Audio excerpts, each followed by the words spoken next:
Bismillahirrahmanirrahim. Assalamualaikum warahmatullahi wabarakatuh. Alhamdulillah wassalatu wassalamu ala Rasulillah wa ala alihi wa sahbihi wa mawalah wa la hawla wa la quwata illa billahi wa ba'du. Alhamdulillah, segala puja dan puji hanya milik Allah Jalla fi'ula.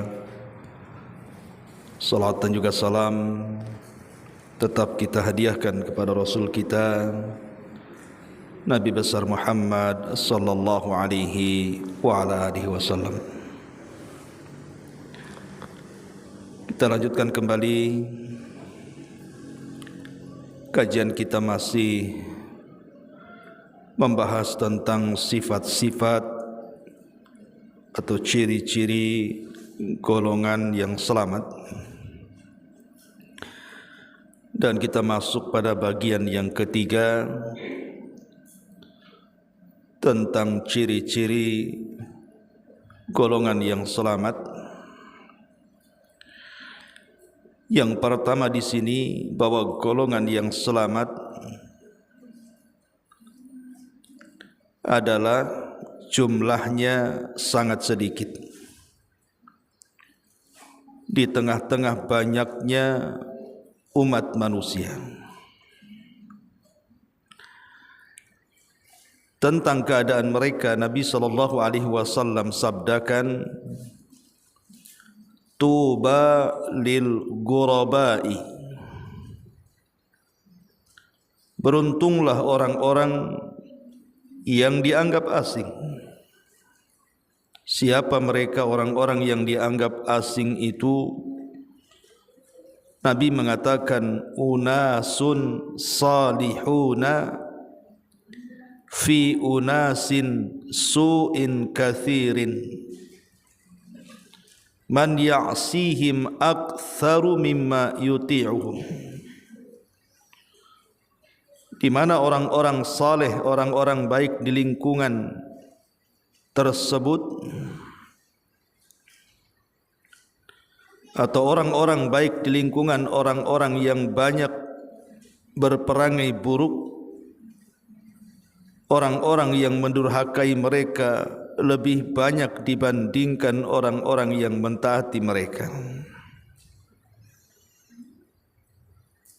Jadi orang-orang yang dianggap asing adalah di mana jumlah orang-orang soleh lebih sedikit dibandingkan orang-orang jahat, dan orang-orang yang mentaati kepada Allah lebih sedikit dibandingkan mereka orang-orang yang bermaksiat kepada Allah Subhanahu wa taala. Dan di dalam Al-Qur'anul Karim Allah Subhanahu wa taala mengisyaratkan, wa qalilun min ibadiyas syakur, dan sedikit sekali dari hamba-hambaku yang bersyukur. As-Saba ayat 13. Ma'asyiral muslimat yang dimuliakan Allah Subhanahu wa taala, hadis ini adalah hadis penggalan di mana Nabi sallallahu alaihi wasallam bersabda di permulaannya bicara tentang keasingan Islam. Kata Nabi sallallahu alaihi wasallam, bada'al Islam ghariba. Islam itu di permulaannya, kemunculannya dianggap asing. Wa sayaudu ghariba kama bada, dan kelak Islam akan kembali dianggap asing seperti permulaannya. Maka Nabi SAW mengatakan, fatuba lil ghuraba, beruntunglah orang-orang yang dianggap asing itu.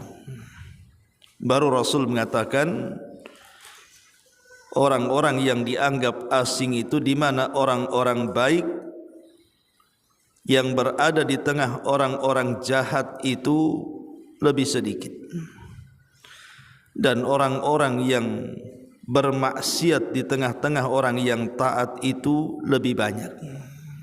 Itulah orang-orang asing. Ma'asyiral muslimat yang dimuliakan Allah Subhanahu wa taala, tentu hadis ini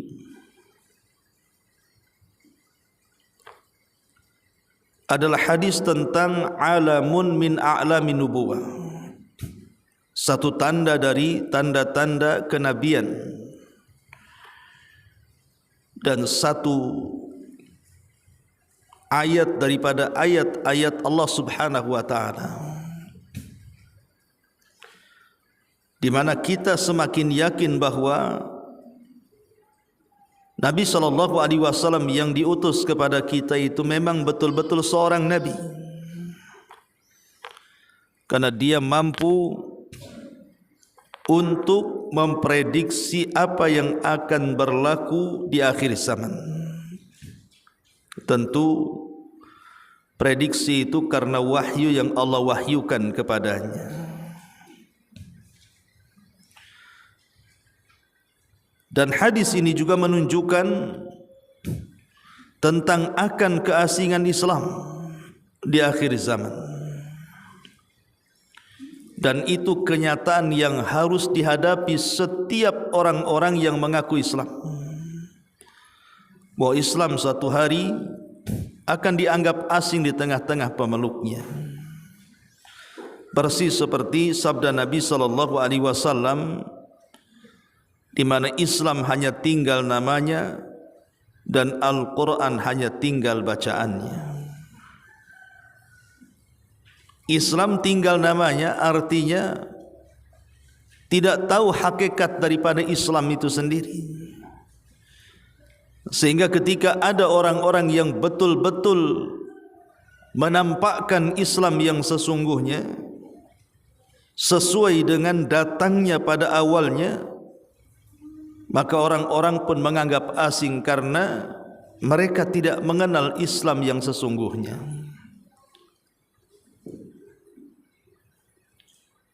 Dan ini sebuah kenyataan.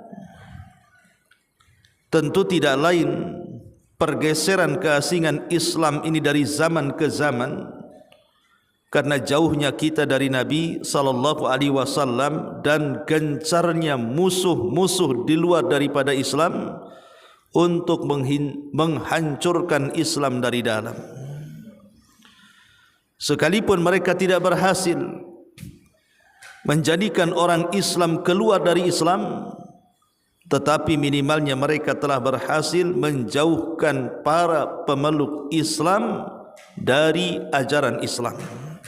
Mereka tetap di atas Islam tapi tidak mengenal apa itu Islam, sehingga ketika datang para penyeru Islam yang sesungguhnya, kemudian mereka pun menganggap bahwa itu ajaran apa, asing bagi mereka, padahal itulah Islam.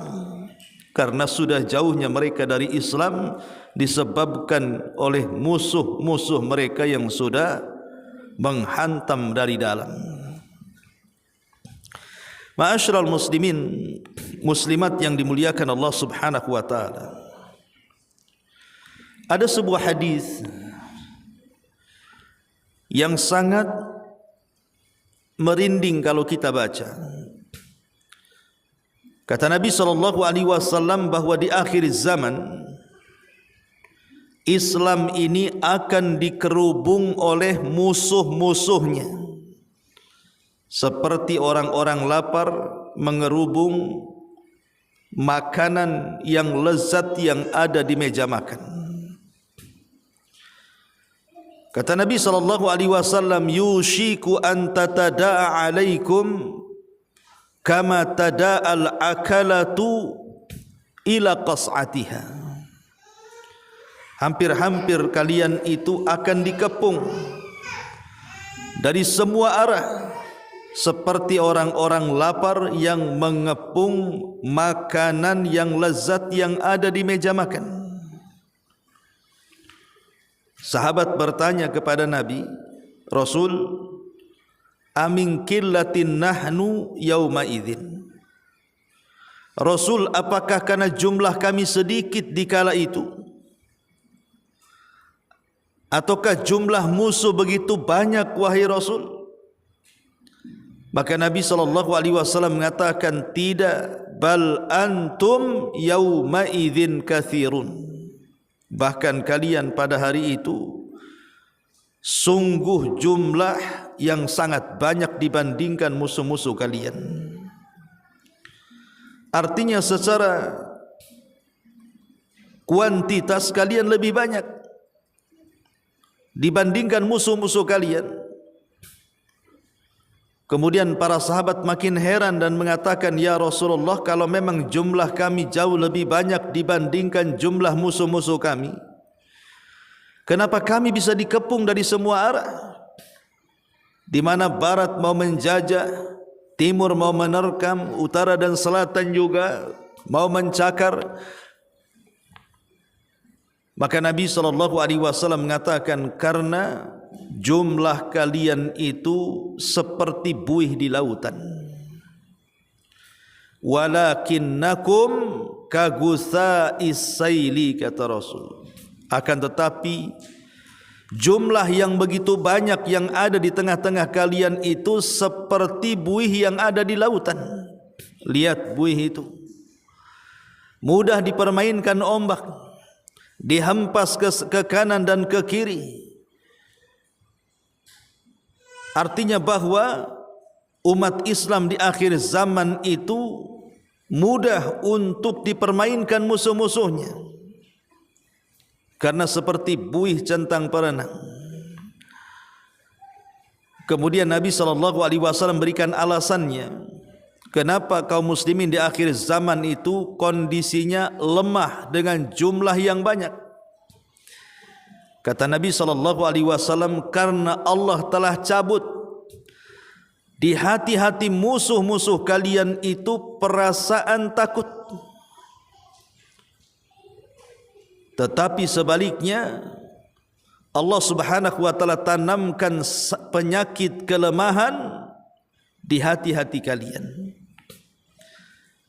Jadi perasaan takut di hati musuh dicabut, kemudian perasaan lemah ditanamkan di hati-hati kalian. Kemudian para sahabat bertanya tentang sebab kelemahan itu. Maka Nabi SAW menjelaskan bahwa sebab kelemahan itu karena dua perkara. Pertama, hubbud dunya, karena terlampau cinta dengan dunia, dan yang kedua karena takut kematian. Cinta dunia dan takut mati itulah yang menjadikan lemahnya kalian di akhir zaman. Hadis ini juga menjelaskan kepada kita tentang keterasingan Islam. Di antara salah satu sebab kenapa Islam itu akan asing, karena musuh-musuh Islam dari luar, mereka akan terus menyerang Islam, sehingga Islam itu semakin hari semakin hilang kualitasnya di tengah-tengah banyaknya kuantitas. Jadi banyaknya umat Islam itu tapi tidak berkualitas sama sekali, karena diserang dari arah, semua arah, terutama dari sisi akidah dan sisi imannya. Jadi kaum muslimin itu berusaha didangkalkan dari segi akidah oleh musuh-musuhnya. Ketika dangkal akidahnya, itulah kemudian akhirnya manusia tercintakan dengan dunia dan tertakutkan dengan kematiannya. Dan itu terbukti, Bu. Bagaimana kemudian sejengkal demi sejengkal, sehasta demi sehasta kaum muslimin itu dijauhkan dari akidahnya. Diciptakannya akidah-akidah sesat kemudian disebarkan di tengah-tengah Islam. Disebarkannya khurafat-khurafat di tengah-tengah Islam untuk melemahkan kaum muslimin. Digiringnya umat Islam kepada kesyirikan, digiringnya umat Islam kepada tahayul, bahkan perkara-perkara yang tidak pernah ada di zaman Rasul pun kemudian dicintakan kepada kaum muslimin, dan itu adalah ulah musuh-musuh Islam untuk menghancurkan Islam dari dalam. Sehingga ketika kemudian ada orang-orang yang berusaha datang kepada mereka meluruskan Islam yang sesungguhnya, Islam yang dibawa Nabi sallallahu alaihi wasallam, Islam yang dibawa para sahabat Nabi sallallahu alaihi wasallam, mereka pun menolaknya dan dianggap bahwa itu bukan ajaran yang sesungguhnya. Kenapa? Karena tadi akidah mereka sudah tersesatkan dengan macam-macam kesesatan. Sampai saya tadi pagi tak sengaja membuka Facebook, Bu. Kemudian keluarlah di beranda tentang cerita seorang Habib yang ada di Yaman. Dia mengatakan bahwa konon dulu waktu sulitnya orang ingin haji ke Mekah,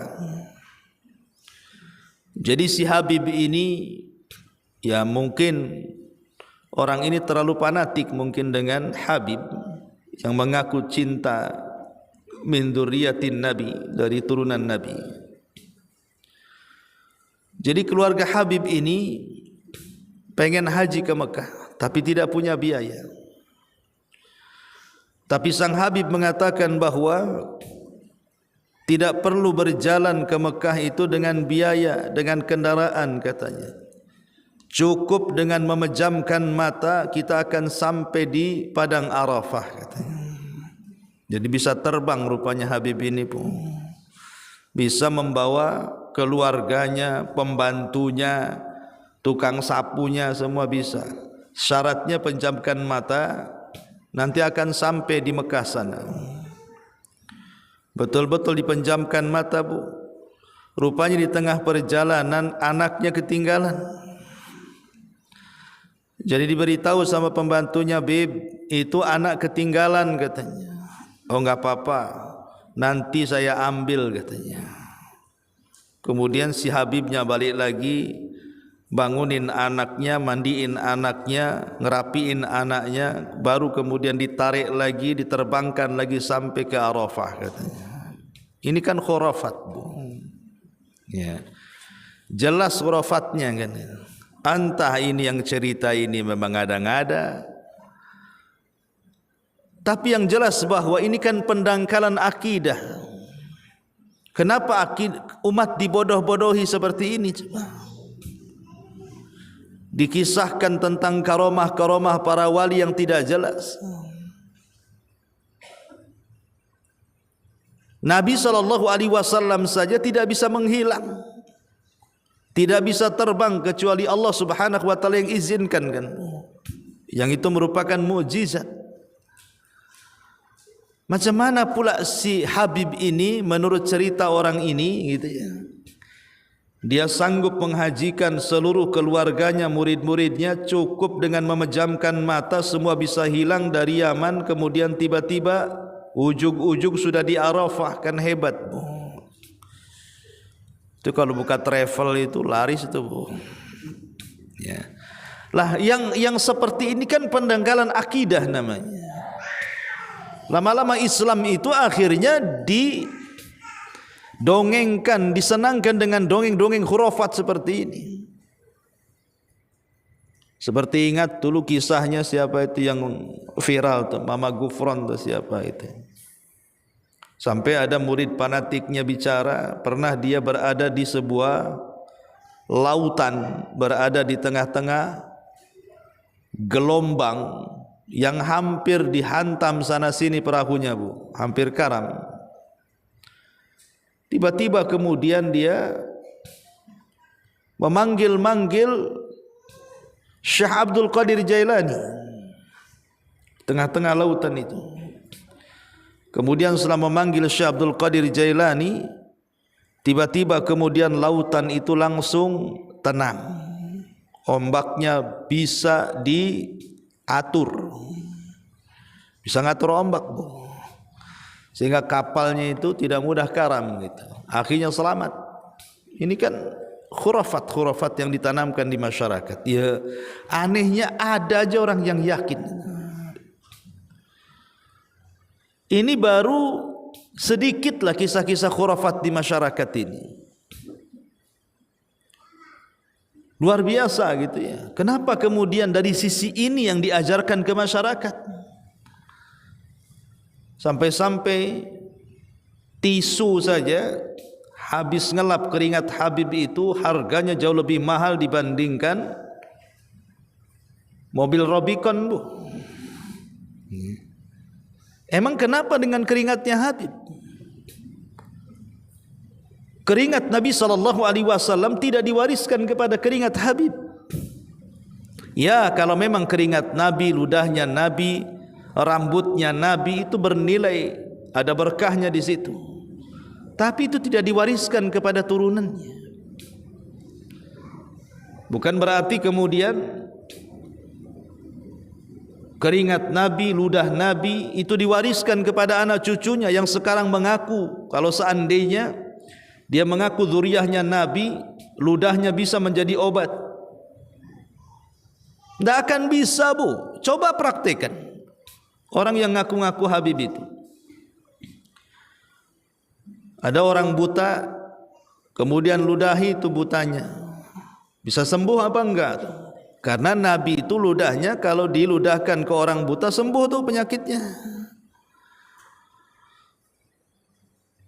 Sebagaimana Ali radhiyallahu anhu pernah sakit matanya, diludahi sama Nabi, sembuh, mukjizat, Bu.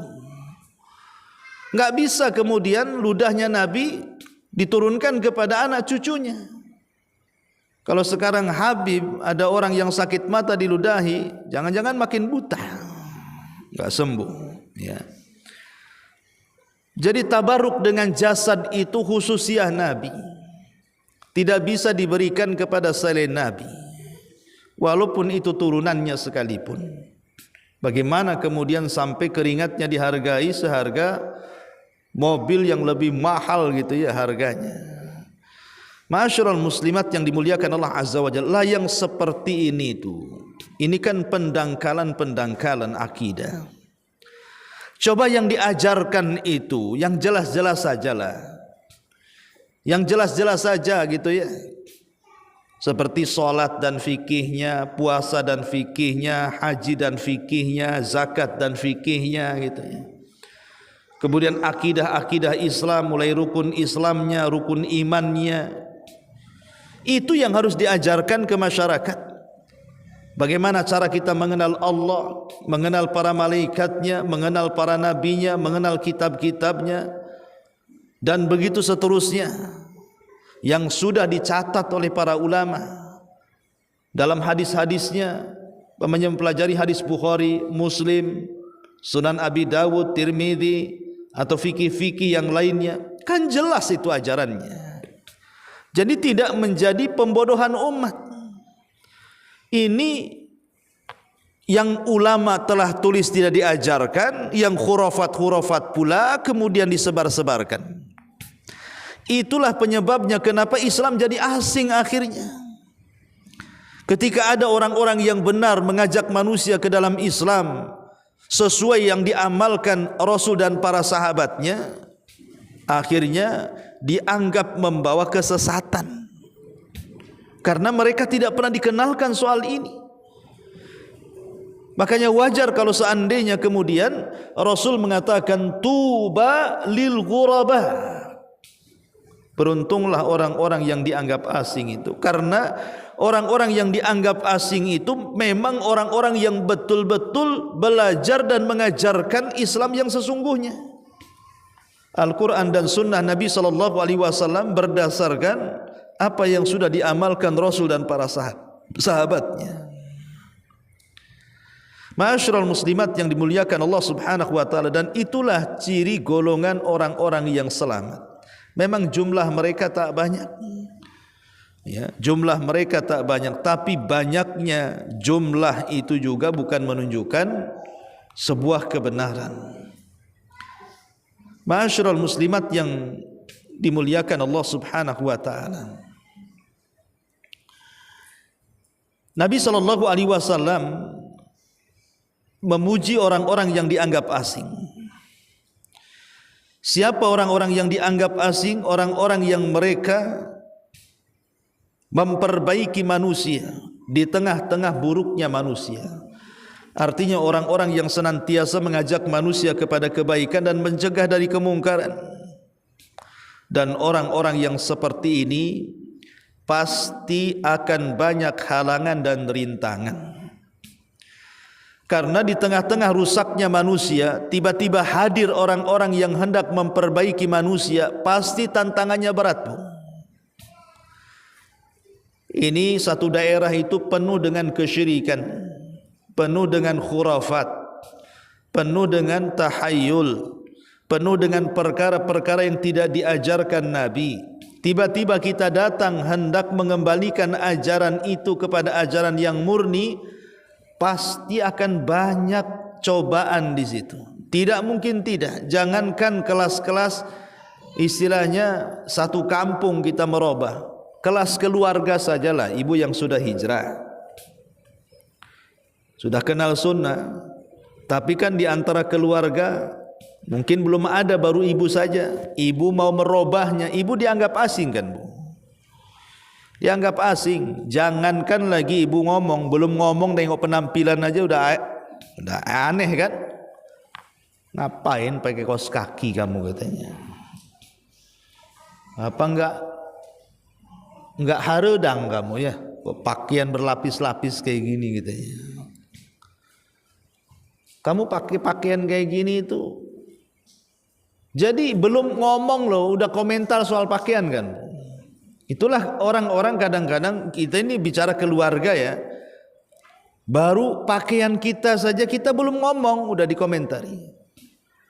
Setelah kita ngomong ini tak boleh, ini boleh, ini yang sunnah, ini yang tak sunnah, ini yang tauhid, ini yang bukan tauhid, dan begitu seterusnya. Mulai pasti ada pertentangan. Lah, kita saja bisa asing di tengah-tengah keluarga. Apalagi orang yang berdakwah di tengah-tengah yang dampaknya lebih luas lagi, seperti kampung, kabupaten kan itu ya. Apalagi sebuah negara kan itu. Tetapi yakinlah, Nabi mengatakan dalam sebuah hadis, fa inna mi waraikum ayyama sabri. Di belakang kalian itu ada hari-hari kesabaran, kata Rasul. As-sabru fihinna mithlal al-qabid alal jamri. Orang yang sabar dikala itu, dikala dia menegakkan tauhid dan sunnah di tengah-tengah masyarakat, maka seperti orang-orang yang memegang bara api. Semakin dipegang semakin panas, tapi kalau sampai dilepas maka lepaslah Islam, lepaslah sunnah. Lil amilina fihinna ajru 50 rajulan ya'maluna mithla amalihi. Tetapi orang-orang yang mengamalkan sunnah di tengah-tengah asingnya manusia akan mendapatkan 50 pahala sahabat yang mengamalkan seperti amalannya. Lihat bagaimana Rasulullah SAW memberikan pahala kepada orang-orang yang dianggap asing di akhir zaman seperti 50 para sahabat yang berdakwah dengan dakwah yang sama. Memang Bu, kita tidak akan, ya kalau untuk hari-hari ini atau sekarang-sekarang ini mungkin kita tidak akan menemui perang Badar, perang Uhud, perang Khaybar, dan perang-perang yang lainnya di mana kita berhadap-hadapan dengan orang kafir secara senjata kan. Ya ada di belahan dunia sana yang perang seperti Israel dan Palestina ya. Tapi umumnya musuh-musuh Islam itu kalau berperang melawan Islam itu mereka berhitung kan. Mereka juga berhitung. Sehingga kemudian yang dilakukan musuh-musuh itu, mungkin mereka tidak akan mengarahkan senjata-senjata mereka kepada kita. Karena sekalipun boleh jadi umat Islam itu persenjataannya tidak secanggih mereka, tapi ketika jihad sudah berkobar, apapun bisa dilakukannya. Buktinya Indonesia saja dengan bambu runcingnya bisa mengusir Belanda dengan persenjataan canggihnya kan. Sehingga kemudian musuh-musuh Islam itu mereka berusaha menjauhkan Islam tidak dengan senjata, tetapi dengan cara yang lain. Ya tadi, dijauhkanlah dari akidah yang benar, dijauhkanlah dari sunnah yang benar, dijauhkanlah dari ibadah yang benar, dan begitu seterusnya. Ya. Tetapi meskipun demikian, Islam mungkin tidak akan terhapus di permukaan bumi.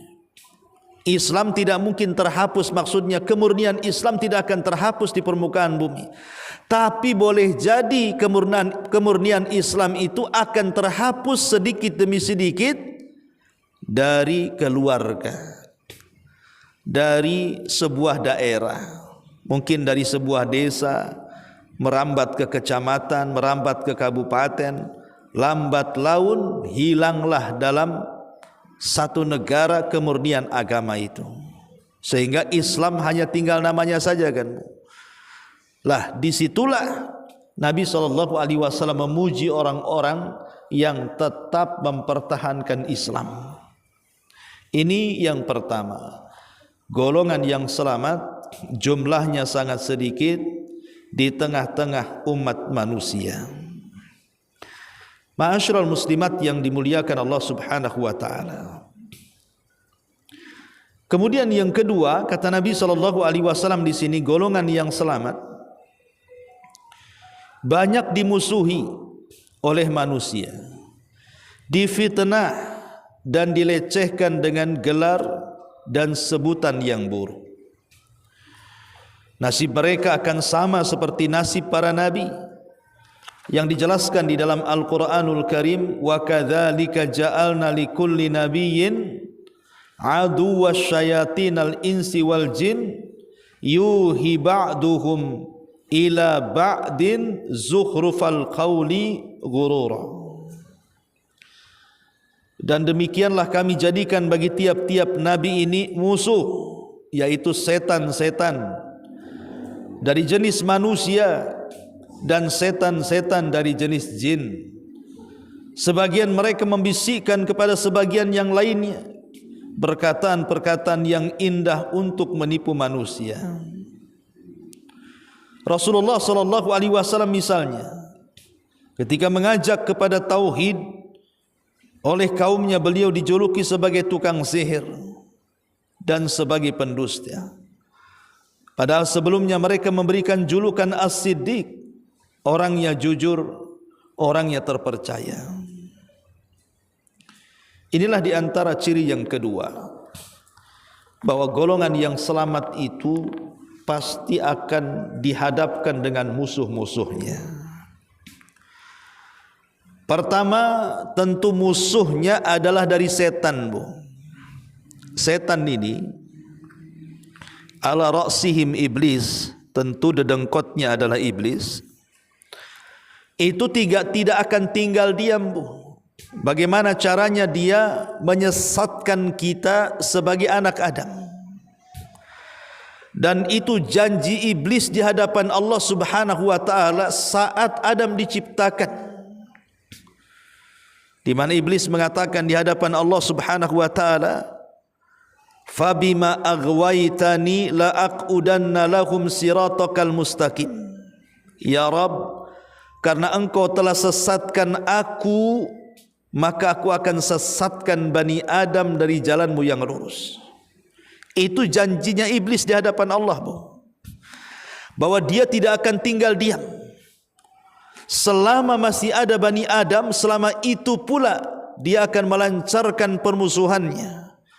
Bahkan tak tanggung-tanggung dia mengatakan di hadapan Allah, "Tsumma la'atiyannahum min baini aydihim wa min khalfihim wa an aymanihim wa an syama'ilihim wa la tajidu aktsarahum syakirin." Dan aku berjanji kepadamu ya Rabb, aku akan datang kepada anak Adam itu dari depan mereka, dari arah belakang mereka, dari samping kanan mereka, dari samping kiri mereka, sampai kau tidak akan mendapati turunan Adam itu yang bersyukur kepadamu. Lihat dahsyatnya ancaman iblis di hadapan Allah kepada kita.